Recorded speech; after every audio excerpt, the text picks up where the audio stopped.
இருங்க இருங்க நான் ஐயா ஐயா பேசுறேன் முதல்ல ஐயா இருங்க ஐயா இருங்க இங்க ஒரு ஐயா நிமிஷம் இருங்க நான் பேசுறேன் ஐயா ஐயா ஐயா, நீங்க இருங்க நான் பேசுறேங்க சரி நீ சொல். ஐயா நீங்க இன்னும் கூட உங்க போன்ல ஸ்குவிட் கேம் வச்சிருக்கதா கேள்விப்படுறேன், உண்மைங்களா அது? அதாவது சினிமா உலகை பொறுத்த வரைக்கும் யார் வேண்டுமானாலும் எந்த படத்தை வேண்டுமானாலும் பார்க்கலாம், எந்த படத்தை வேணுமானாலும் அவங்கவுங்க ஃபோனில் வைத்து கொள்ளலாம். இப்போ நான் உடனே ஸ்குவிட் கேமை டெலீட் பண்ணிவிட்டு ஸ்ட்ரேஞ்சர் திங்ஸ் மட்டும் வச்சுருந்தேன்னா என்னை பார்த்து என்ன கேட்பாங்க? உடனே இவன் மாறிட்டான் அப்படின்னு சொல்லுவாங்க.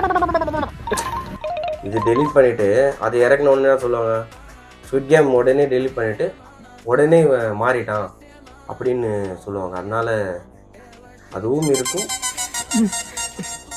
அது